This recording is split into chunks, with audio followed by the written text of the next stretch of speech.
Good morning, students.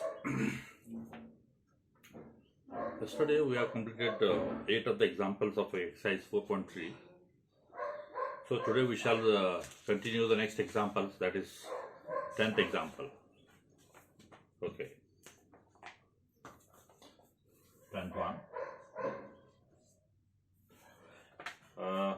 Explain how this figure is a trapezium and which of its two sides are parallel.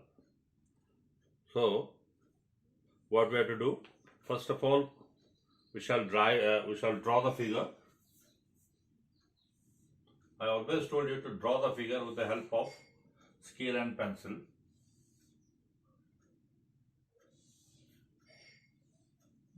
Okay. K, L, M and M. Okay.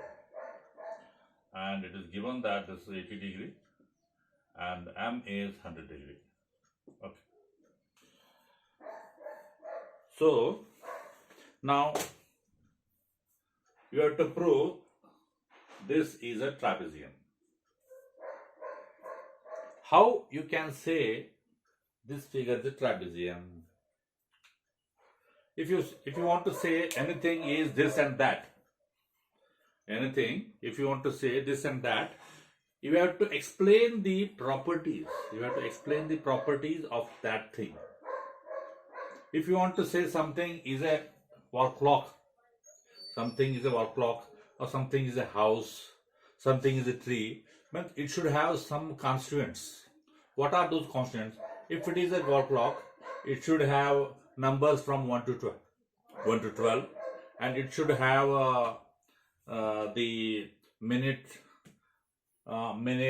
and hour. Okay. So if it is a tree, it should have branches, it should have stem, it should have leaves, it should have fruits, it should have flowers, etc. It is. So in the same way, if KLMN is a trapezium, then it should have some properties. Means, what are the properties of a trapezium? I already explained you about this. So what are the trapezium? The main property of the trapezium is it should have a pair of parallel sides.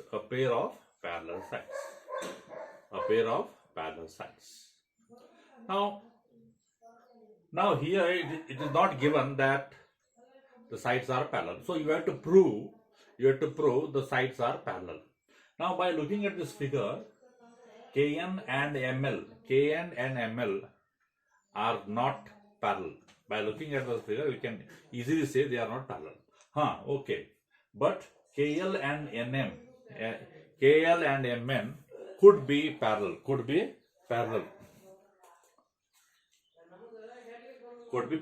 So now let us check it. So you might have studied this one. That is, if two parallel lines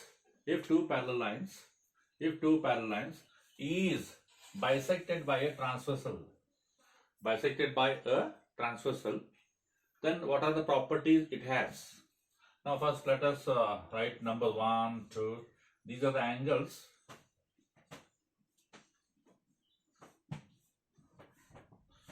Now 1 to 8 are the numbers. They are the angles.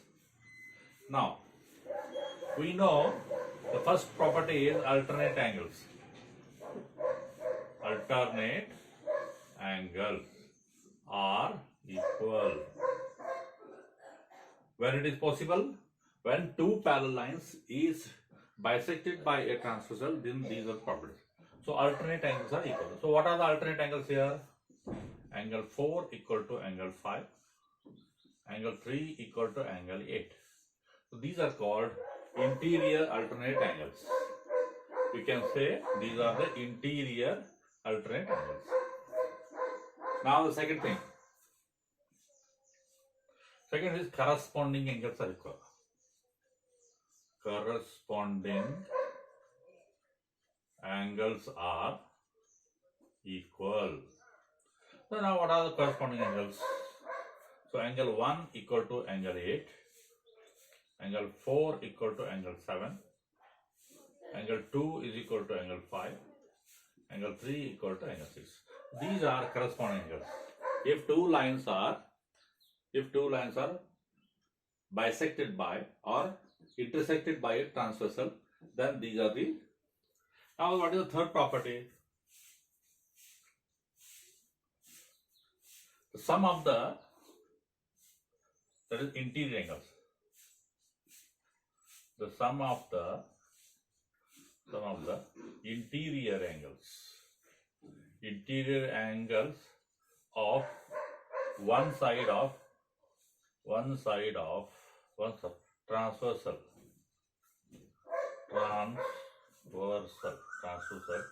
is equal to 180. Means angle 4 plus angle 8 equal to 180. Angle 3 plus angle 5 is equal to 180. So these are the properties we have learnt in the previous chapter or previous class.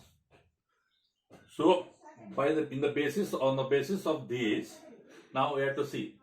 So the sum of the interior angles of one side of the transversal is equal to 180. Now look here.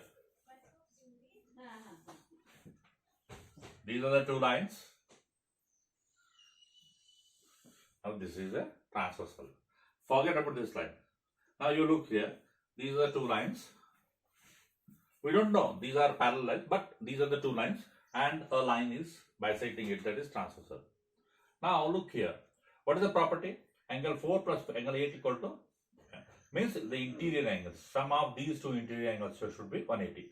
If they are 180, then ultimately these lines are parallel. In the same way, you look here. 100 plus 80 is how much? 180. What it shows? It shows that these lines NM and KL are parallel.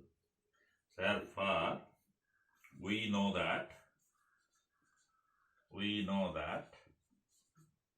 angle L plus angle M is equal to 180. That is 80 plus 100. That is equal to 180. What it shows? It shows this property. You write here this property. The sum of the interior angles of one side of a transversal is equal to. It shows that. Therefore, it shows that KL is parallel to NM. KL is parallel to NM. This is how this example will be done. I think you understood it. Now, so I told you have to remember all these properties. On the basis of these three properties, the rest of the two examples will be done. Okay. Now let us do the second example. That is 11th one.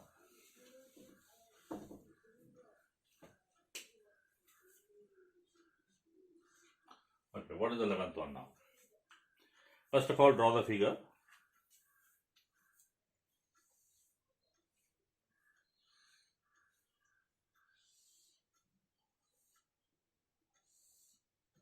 Okay, this is a figure A, B, C, D.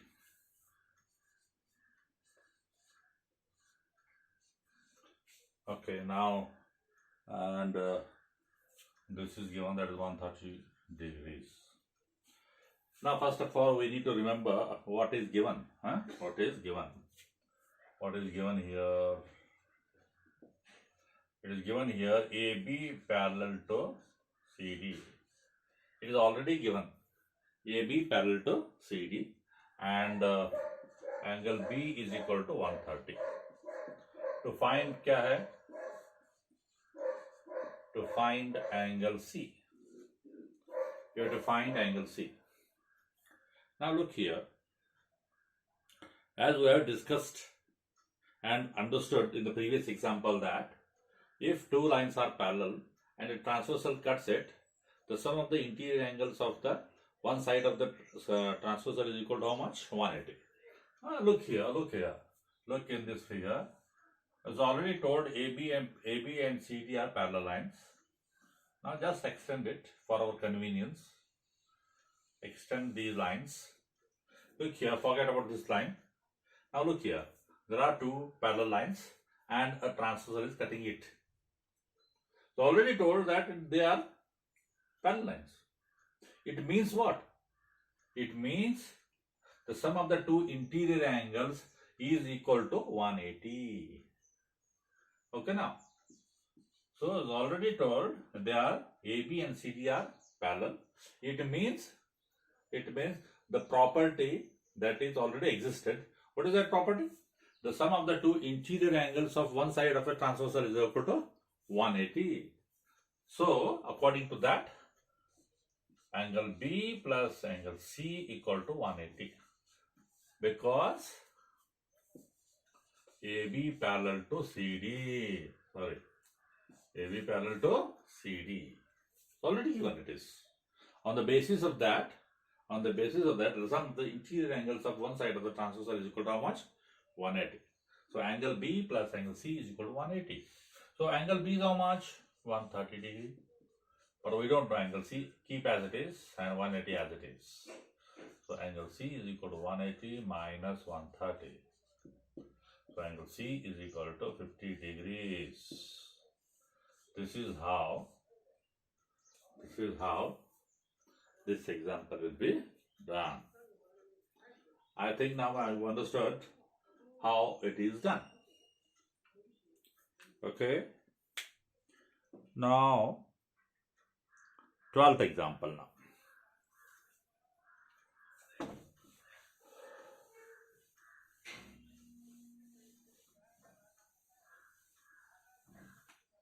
Twelfth one now.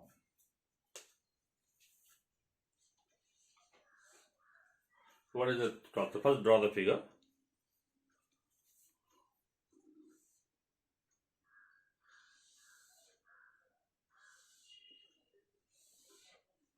Now this is the figure. PQRS. PQRS. And what is given here? First of all, you have to write what is given. What is given? SP RQ. SP and RQ are parallel. SP parallel to RQ. And this is 130 degrees. 130 degrees. Now,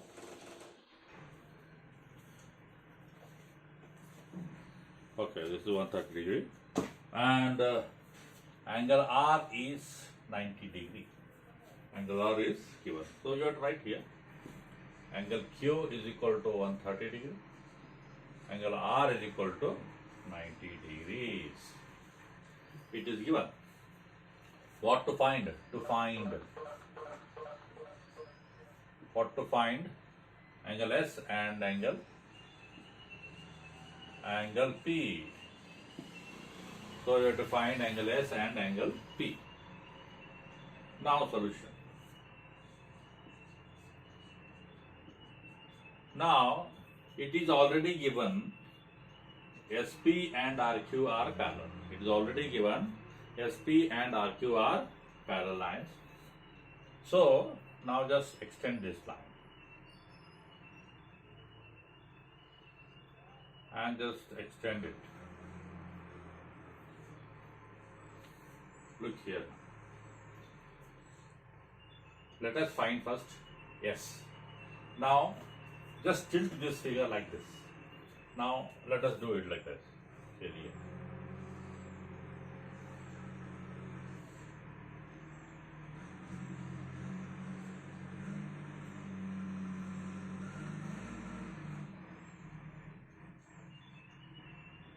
Now look here. The same figure is tilted here. Angle R is 90 degree here. And angle Q is 130. This is the same figure, just we have tilted it. Now, As we already know,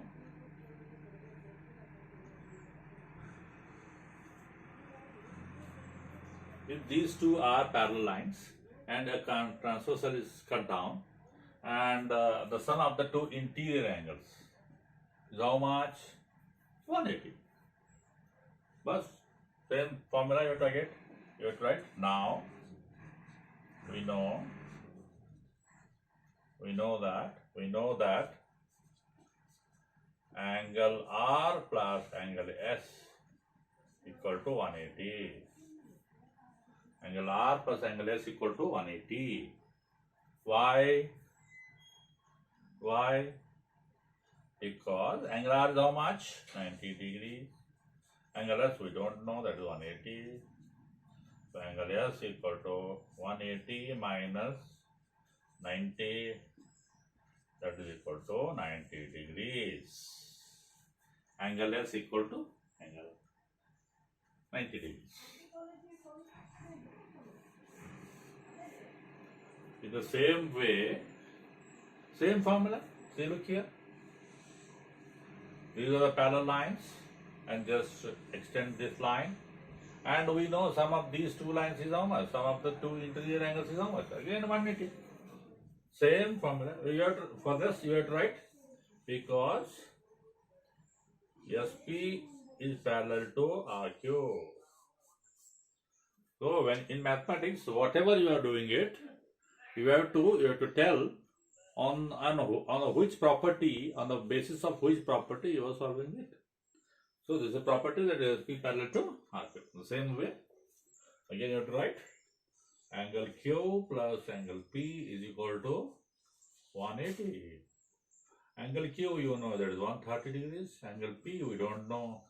So this is 180. So angle P is equal to 180 minus 130. That is equal to 50 degrees. Now, and there is another question in that. If you find angle R, is there more than one method to find angle P?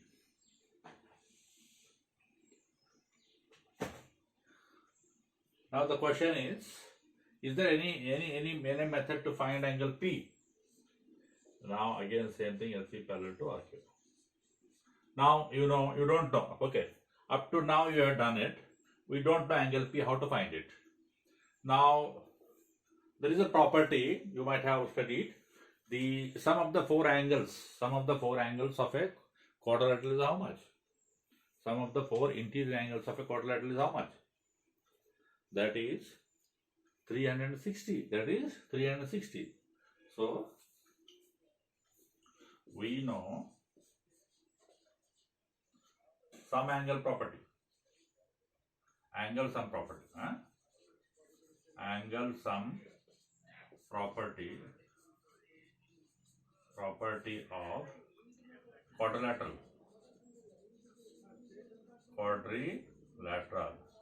is how much? 360.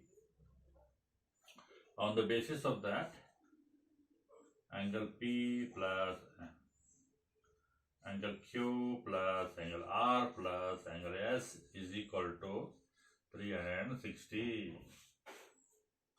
Angle P plus angle Q is how much? 130. Angle R is how much? 90 degrees. Angle S is how much? 90 degrees. So that is equal to 360. So angle P is equal to 360 minus 90, 90, 180, 180 plus 30, 220, 180 plus 210, 200 plus 310, minus 310. So angle P is equal to, that is 50 degrees. Angle P is equal to 90 plus 90, 180, 180 plus 30, 210 plus 100, 310. So 360 minus 300 is angle P. So the angle P is 50. So on the basis of this method also you can find angle P. This is how this example will be done. So what it means, you need to remember all the formulas, whatever you have learned in the previous classes or uh, previous standards. So you have to do all those things. Okay. Now let us do the next example.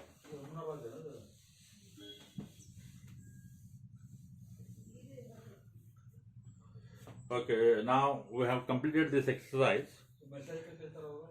Now we'll look into the next one.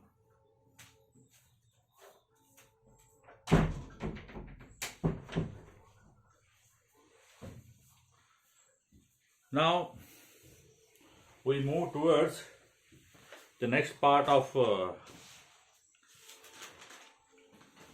the quadrilaterals, that is rhombus.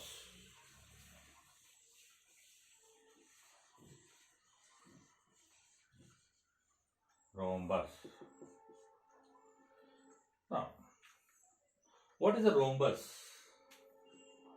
Let us draw the figure.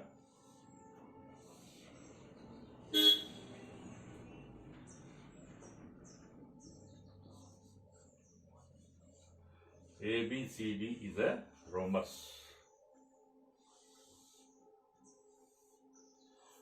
So first of all, definition of rhombus. What is the definition?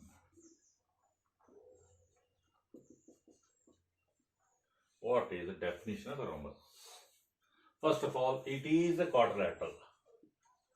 It is a quadrilateral. It is a quadrilateral in which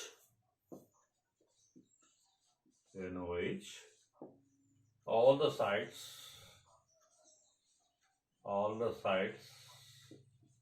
are equal. In which all the sides are equal. In which all the sides are equal. This is a quadrilateral in which all the sides are equal. This is a basic definition it is. Now, apart from this definition, there are many properties are there. We'll look at. You might have you might be questioning, sir. A square is also having all the sides equal, isn't it? But in this angles are different. So let us look into the properties.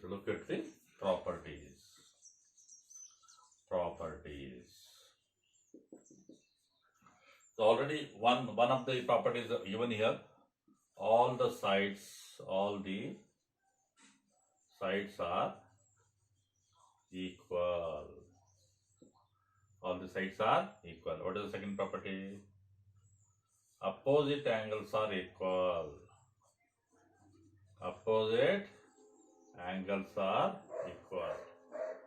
What is that opposite angles?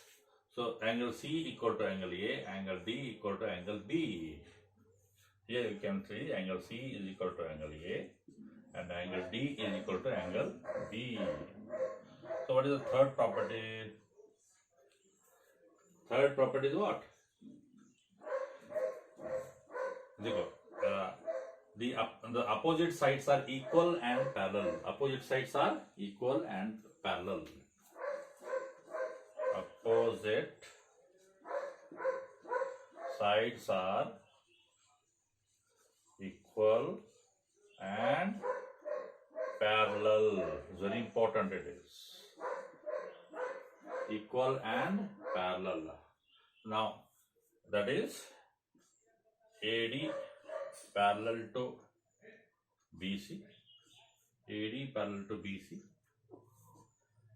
AB parallel to CD. Now the fourth property, diagonals bisect each other.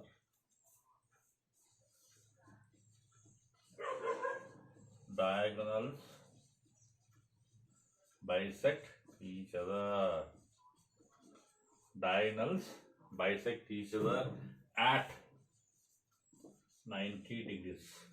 Now, if the diagonals bisect each other and here they make 90 degrees, here they make 90 degrees. Okay. Now, fifth one. When the diagonals bisect each other, they make four triangles here. One, this two, this three, this four. There are four triangles here, and each triangle is equal to one another.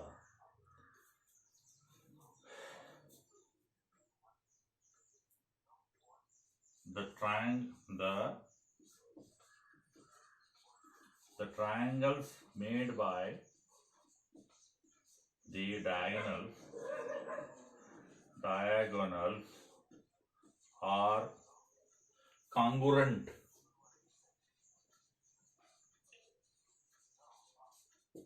Congruent.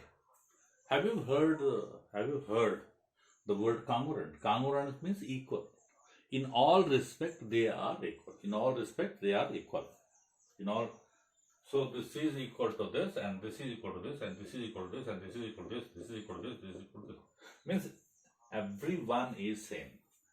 Every triangle is equal. Every triangle is equal to one another. Every triangle is equal to one another. So these are the important properties you need to remember. And another last property, that is sum of the two adjacent angles is equal to